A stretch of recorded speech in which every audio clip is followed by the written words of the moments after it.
Hi everyone! In this video, I'm going to show you how to make a circle skirt. It's one of the easiest patterns to flat draft, which means you can make the pattern flat on your table instead of draping it on a dress form. I've also turned these tutorials into blog posts, so you can go through the process at your own speed. You can check those out at katiecon.us. And now to the skirt. We'll need a few measurements to start. First, your waist measurement for where you want it to sit. I like my skirts to sit on my natural waist, but you can have it sit low on your hips or anywhere in between if you want. Then we need a finished length, again personal preference here. Hold the tape measure where you want the waistband to sit. If you bend down like this to see where you want the skirt to end, you're going to get the wrong measurement. Instead, hold the tape against your thigh so it doesn't move with you, and then check for the length. Now we'll do some light math. A circle skirt is literally a circle with a little circle in the middle for your waist.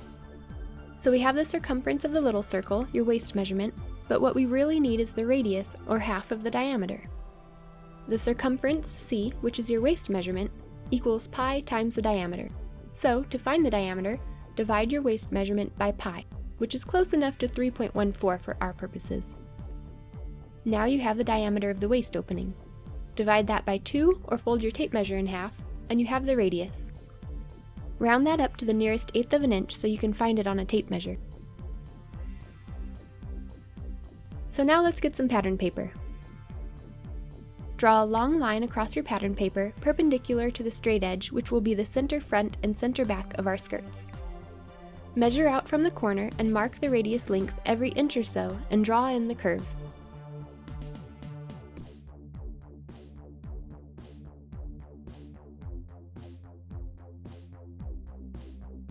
This is the waist edge and 1/4 of the skirt. Now let's draw the skirt bottom edge. Measure out the length and mark every few inches, then smooth it out.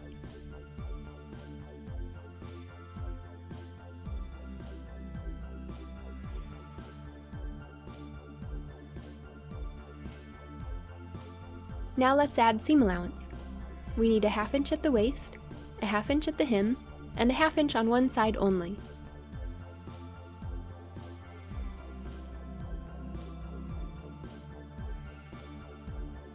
This side is the center front and back, which won't have a seam. You could easily add seam allowance to this edge and make a center back seam. I actually would do that, except I don't want to break up the design on my fabric. I don't ever want a skirt without pockets, so let's make a pattern for those too while we're here. Trace out the side seam and part of the waist onto a new piece of pattern paper. Check on your body where it would be comfortable for the pocket to be based on where your skirt is going to sit.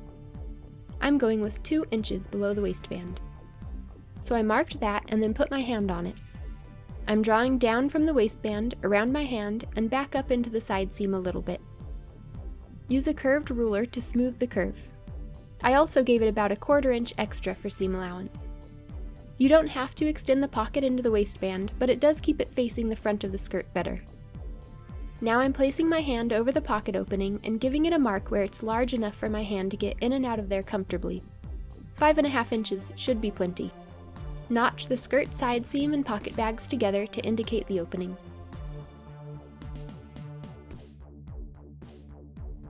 We need one more pattern piece, the waistband. Draw out a long line and mark it at your waist measurement from earlier, plus 2 inches.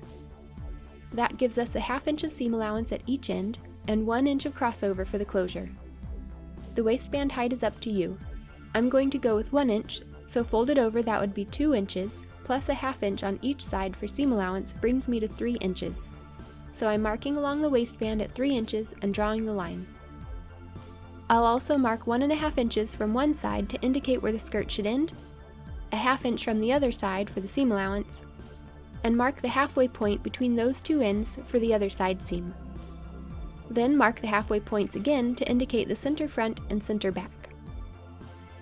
Alright, we're ready to cut. I'll start with my lining. Before I cut, I like to spread the fabric and quickly lay the pattern out to make sure I have enough. I'm very limited on this satin, so I'll have to give it a center back seam. But at least it'll work. On slippery fabrics, I like to pin the straight edges together to make it easier to cut on the fold. My main fabric is a flocked mesh, so it's a mesh base that had a layer of adhesive applied, and then little bitty fibers applied to the glue, usually using an electrostatic charge to make them stand on end. It's like the poor man's velvet burnout. I got this fabric a few years ago at Joann's, so hopefully with the Halloween season upon us, they'll be restocking it soon. It's already printed to be a circle skirt. I'll just leave about a ½ inch of mesh on the sides and cut the waist following the printed kind of circle. I walked the measuring tape in a few places to find the right spot to cut to give me the right size. At the hem, I'm trimming it down just a little into the flocked area for a smooth edge. The fabric doesn't fray, so I can leave the raw edge with no problem. I have this little piece of stretch velvet with a really short pile that looks a bit like the flocking, so that will be perfect for the waistband. For the pocket bags, I'll just use some scraps of satin. I ran the satin and velvet through my serger to finish the edges. Sometimes the serged edge gets wavy, but a quick press with the iron and it's nice and flat again. I sewed the center back seam of the pink satin and pressed it open. If you're using a fabric that stretches a lot on the bias, you might want to stay stitch along the waistline too. Since my top fabric is sheer, I want to use the pink lining as a flat lining or underlining for the upper part of the skirt to hide the pocket bags. Then I'll separate the two layers under the pockets so the hems hang free. So I pinned the front layers together at the waist, then I can sew the mesh and satin together from the bottom of the pocket bag, around the waist, and down to the end of the other pocket bag placement. I want the zipper on my right side, so I'll put in the left pocket first. I have my front and back piece, and I'll pin the pocket bag on so the satin is face down, which will mean the inside of the pocket is satin. Sew the bags onto the skirt sides at about 3/8 of an inch, then press them toward the pocket. Then line up the left side seam and sew it a ½ inch from the waistband to the first notch.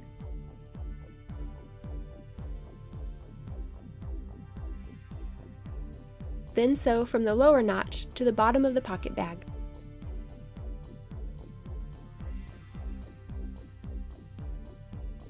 Press this open with the opening butted together, then flip the back pocket bag on top of the front pocket bag and pin it together.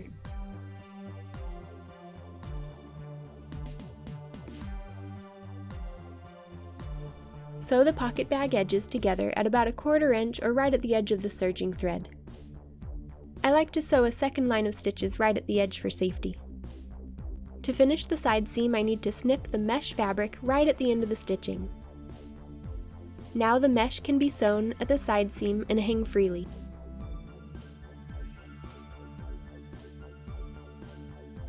I'll sew the side seam of the pink satin now too. I have the mesh pushed back and just the side seam of the satin on my ironing board. I press that open, then put just the mesh on the board. Always test your iron settings on scrap fabric before the actual garment. I press the seam open and then trim it down a bit. It should disappear into the folds of the skirt. But if it really bugs me, I can always use the pink satin to make a little binding to hide that seam allowance even more. Alright, left pocket is in, now the tricky part. I need an invisible zipper on the right side. So the pocket has to be constructed completely on the front side only. Okay, it's not really that tricky, you just have to remember to do it this way. First, I need to sew the front pocket opening, and it's going to require some snipping into the seam allowance, so I'll go ahead and use little pieces of fusible interfacing to stabilize where I'm going to be snipping later. Now I can pin the front pocket bag onto the front of the skirt and sew just the opening between the notches. I'm going to sew it at about 3/8 inch. Then snip the pocket bag seam allowance to the stitching, and snip the skirt about 1/8 of an inch past the stitching to maintain its ½ inch seam allowance. Press the seam open, then fold the pocket back and press with the front fabric folded over just a smidge, and the seam allowance is above and below the opening flat.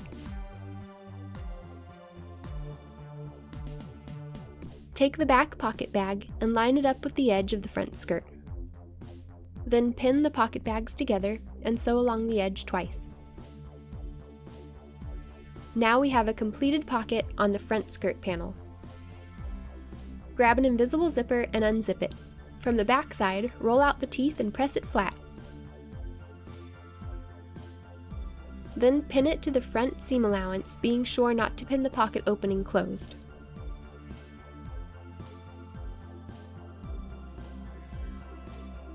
Use an invisible zipper foot to sew the zipper in place. Try to get as close to the pocket opening as you can without actually sewing it closed. Close the zipper and mark on the other side of the tape anything to help line it up, like the pocket opening, or for me where the spiderweb flocking should meet. Then pin the zipper to the back side and sew it down.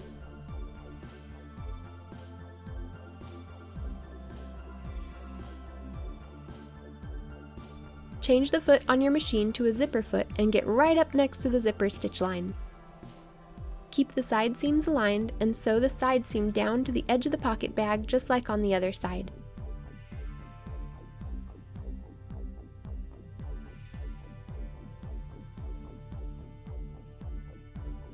I'm snipping into the seam allowance of the mesh fabric so I can separate it from the lining. I pinned the mesh and I'm sewing it at a 1/2 inch.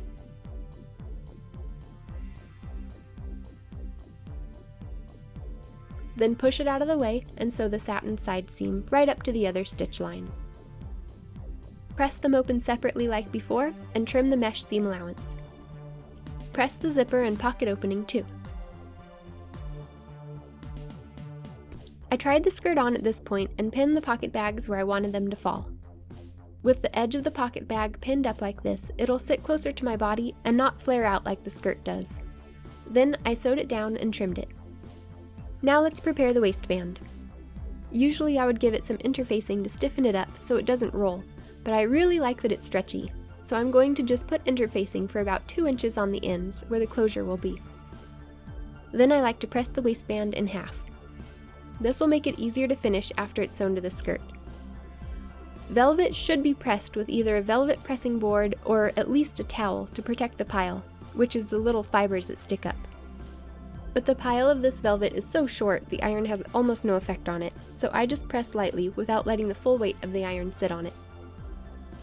I'm matching up the notches for the center front and back and side seams.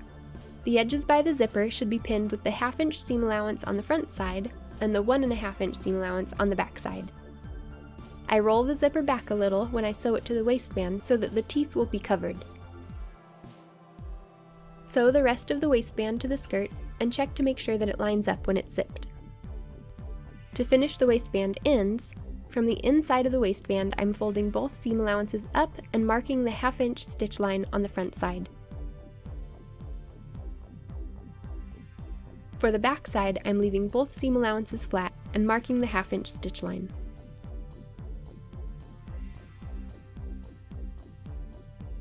Sew those edges as close to the skirt and zipper as you can without sewing into them.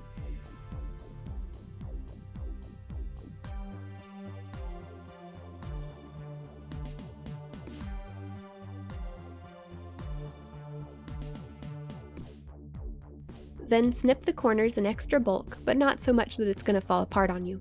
Also snip along the curve of the skirt so it can relax and not pucker up the waistband. Now you can either stitch in the ditch, which is sewing a stitch inside of a seam that makes it practically invisible and catch the seam allowance of the waistband, or you can roll the edge up and hand sew along the inside for a cleaner finish, which is what I'm going to do. See how pressing the waistband in half comes in handy now? Just pin it in half and then fold up the inside of the waistband to meet the stitching of the front. Pin it in place and sew it down to the stitching of the outer waistband seam.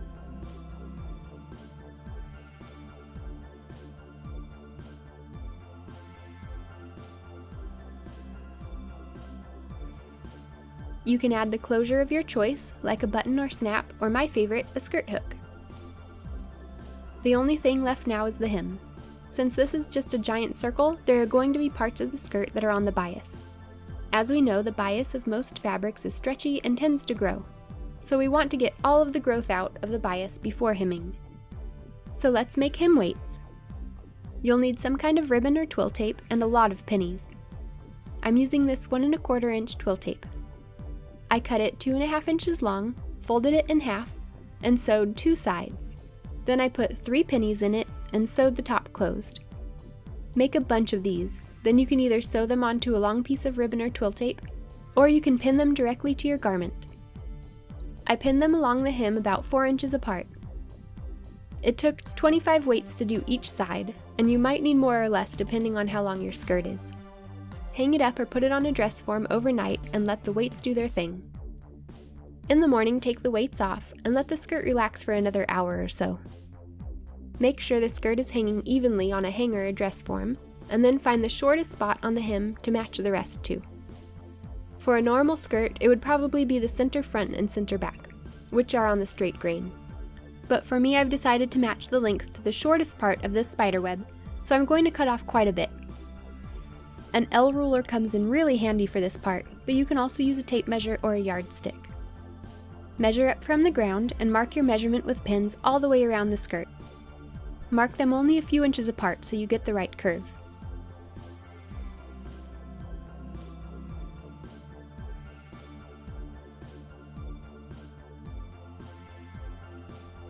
Then spread it on your table and mark where the pins are.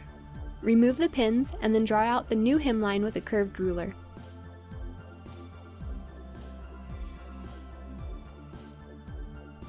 Then cut the revised curve.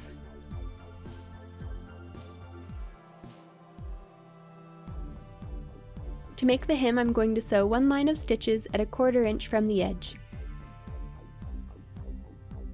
Then I press the edge up using the stitch line as a guide. It also helps keep the hem from stretching as you press. Fold it up once more to enclose the edge and press. I'm going to pin it in place too, and then sew right at the folded edge.